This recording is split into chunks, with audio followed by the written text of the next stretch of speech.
Hi everyone, this is Hilde Larsen again. I'm from the Norwegian nature and woods still, and today is such a rainy day, but I wanted to talk to you, so I made this video from a cave. Yes, sirree. Look. There you go. See? Okay. I had to get some shelter because I was afraid my camera wasn't going to like all the rain. But I wanted to talk to you about something because I've had several come to me just in the last week actually to ask me about what do I do when my hubby or my woman eats a sad diet. How do I live with this? How do I proceed? And not only that, how do I stay focused? How do I stay raw when I'm on a raw living food diet? When I have decided that this is what I want to do, I want to live on fruits and vegetables, or I have decided that I am going to allow my body to heal, so I have decided to follow this path to get there. Now, going from being a part of a union with someone, and especially when it's in your household, to breaking free and doing something totally different is hard on on many levels, obviously. It's not only the level where you'll say, oh, I have so many cravings, I don't know what to do now. Or my hubby is making chicken and fries, and just the smell makes me want to climb the wall. So I can't stay on this healing regime that I think and believe and know that I need. Now, a lot of couples get into big fights about this because the person that is changing needs something different than she or he needed up to that point, okay? And the person not doing it, they don't, a lot of the times, feel that they have any say in this. They feel that they have the right to continue with their life the way that they've always done, and it's not their decision, it's not their business. So this is where the conflict comes in, because you have two different people with two different perceptions, with two different goals, still loving each other, wanting to stay together. Because this is, I see this as the given. Okay, let's put this out here on the table, saying, bottom line is this. We're talking about this from you love each other standpoint. You adore each other. You are willing to grow together. You want what's best for each other. That being said, once you meet a challenge or a change in your life, change being hard, it might not even seem as if you want to grow together, at least not for one of the parties involved, okay? So, being adults and being in a relationship, to me, requires that you step up and take responsibility for that. What that means. It means that you can work on having an open communication and that you can speak from compassion and not blame, because nobody is better than someone else. So if you have chosen to change your diet, it doesn't mean that you are better than the other person. It just means that you have chosen this for you. And yes, for that reason, you, of course, deserve respect, compassion, and to have someone around you that will support you in what you're willing to do. And then also, and here is the part where the conflict could either be resolved or it could reach like a peak.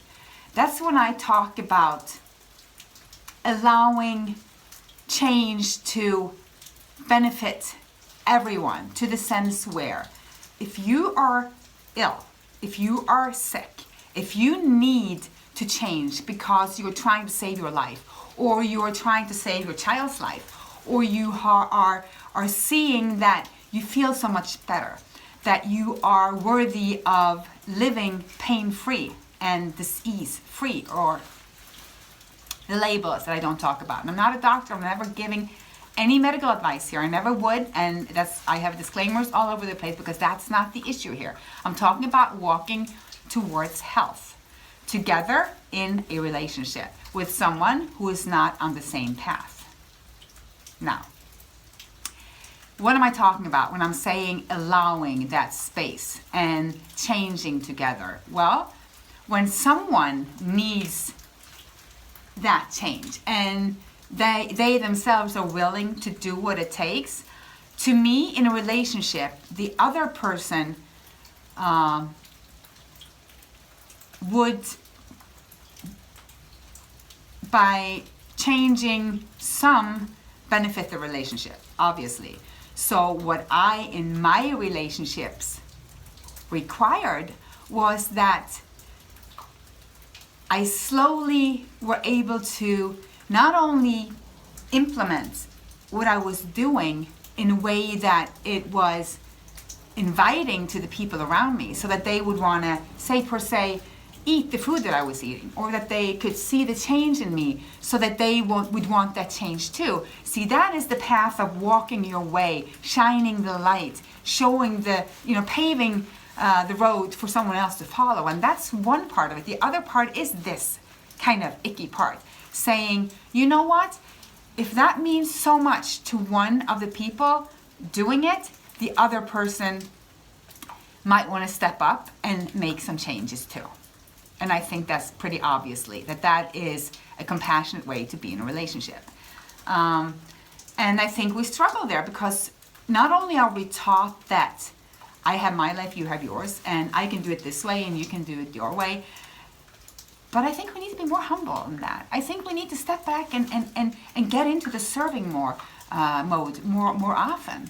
Not only serving the universe or serving God or serving the earth or living in the serving mode is that so that you can be the best for everyone that you meet, but stop and look at your immediate family and see, how can you serve? Is there someone in your family that's going through something that by changing up a little bit, by being more moderate, by saying, hey, I understand that this is very important to you, and although I might not even believe in what you're doing, I believe in you.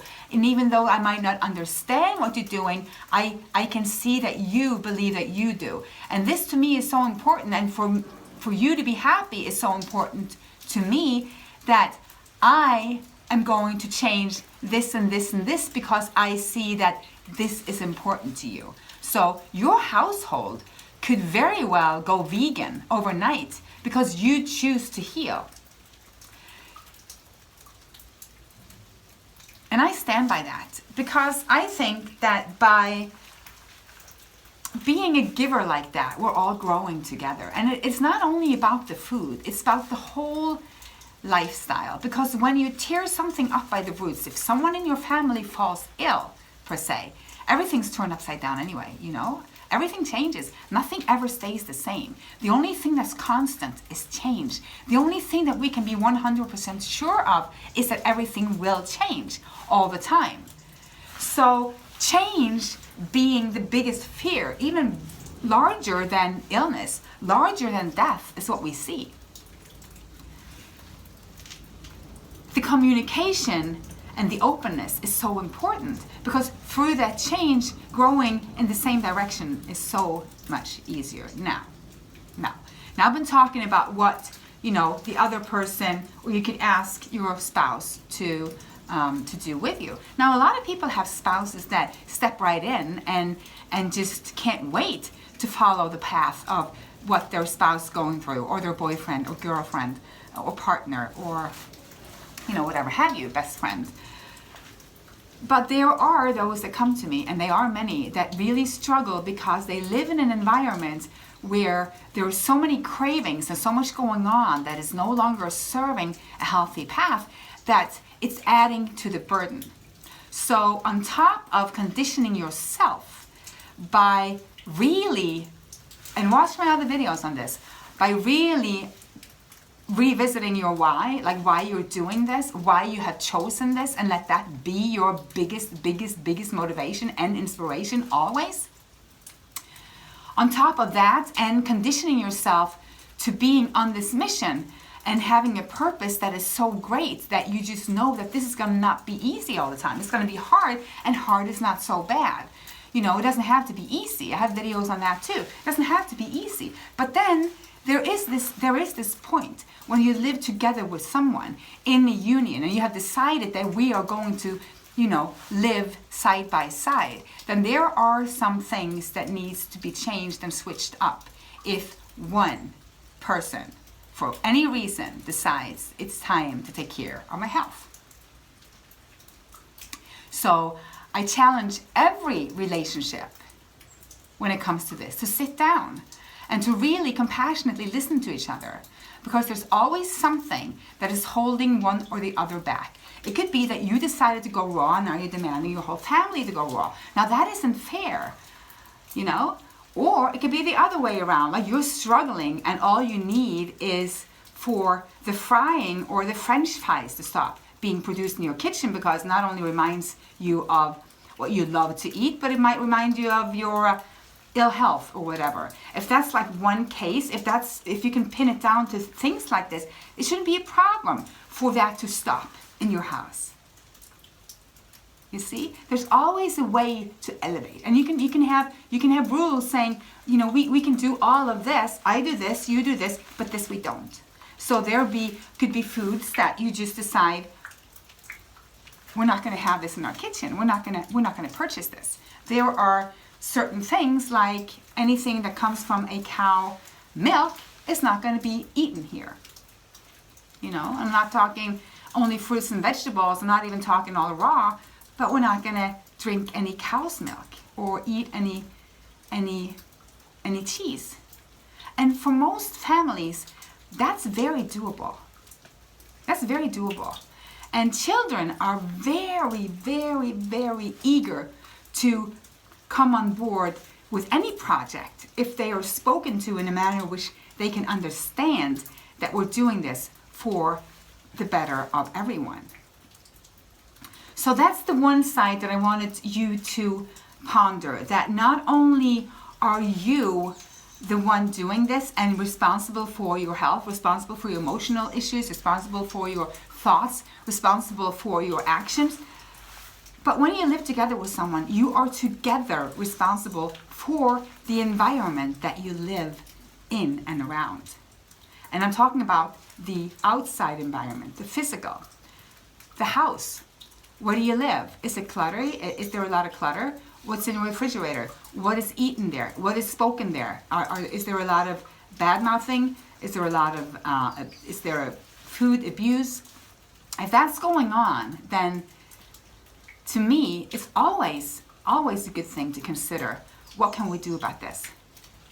Because healing is about much more than just what you put in your mouth. It's about everything that you see, smell, feel, perceive, dream, how you absorb and watch the world that you created. So, what are my best tips for a young or older mother or father, grandmother even, to implement, you know, with their whole family if they have chosen to elevate their health? There's a lot of good movies out there, and there's been one out now called What the Health, and you know, most people know Forks Over Knives, Food Inc., so many of them. So just to have movie nights and sit down, because education can be very important, because most of the time what I see is resentment often comes, or most of the time comes from the lack of knowledge. And just by knowing better, a lot of people will want to do better. So to get people to join you, or at least give you less of resistance, or to go on board with you to create an environment more healing for you, is to aid them in the education of what you already know. Because, you know, when you're living together with someone, and it's hard to be everything, right? It's hard to be, you know, you're supposed to be lovers, and then you're mothers and fathers, and you have financial things to talk about, and then you have, if you've had health issues, now that's, you know, it tears on any relationship. There are so many things to consider than being also the educator, or being someone that feels like you have to tell someone a truth that you have seen, can not only be an extra burden on you, but it's never a good feeling to feel like someone comes across as knowing better, because that's what it feels like a lot of the times for those not choosing the change per se. You know, they are fed all this information by people telling them, hey, I'm going to teach you now how to do better, meaning you're not doing so good, or you're not that smart. I'm going to teach you how to be smart. See, this doesn't feel good. So that's not the right approach. And living in a house where everyone around you is doing maybe even the opposite of what you stand for could feel almost like this, like you're caved in, right? Like you're suffocating, like you can't breathe. Because this is not what you would like to see when you have your eyes open. You'd like to see this, what I'm looking at. The forest, the birds, the sunshine. You'd like to feel the freedom to live how you want to live, but it comes from the inside. See? It comes from inside of you. So it comes from you living it and creating more of it. And we'll talk about this. We have talked about this. About how what you resist persists, and what you focus on will grow. So I hope this helped a little bit. Thinking, on top of doing everything that you're already doing, implementing your diet, implementing your, you know, changing your thinking, changing your emotional state, being a server, being forgiving, being grateful. On top of that, you're fully allowed to sit down with the people in your family and say, hey, this is what I need. Let's do this together. You can do that. So I challenge you, every one of you that are feeling discouraged. I'm going to show you the outside of the cave. They're feeling discouraged, okay? They feel like you're in the cave, and now you want to go outside to sit down with your family and have that talk, okay? So until next time, this is what you're doing. You're clearing that elephant in the room that's obviously there. And instead of being irritated and not feeling appreciated and loved, have the talk. Okay, so if you like the video, please give it a thumbs up and share it with anyone that you think will like this or will need the support. Because it's all about support. This is what I'm about. That's why I have the membership site. That's why I have the online course. This is why my mission is to be the coach that you need. Because everyone deserves this. Everyone deserves the freedom to health. And to feel really healthy, we need to feel free in any aspect of our lives. So start cleaning up everything. Okay. I'll see you soon. Give it a like, share it, and subscribe.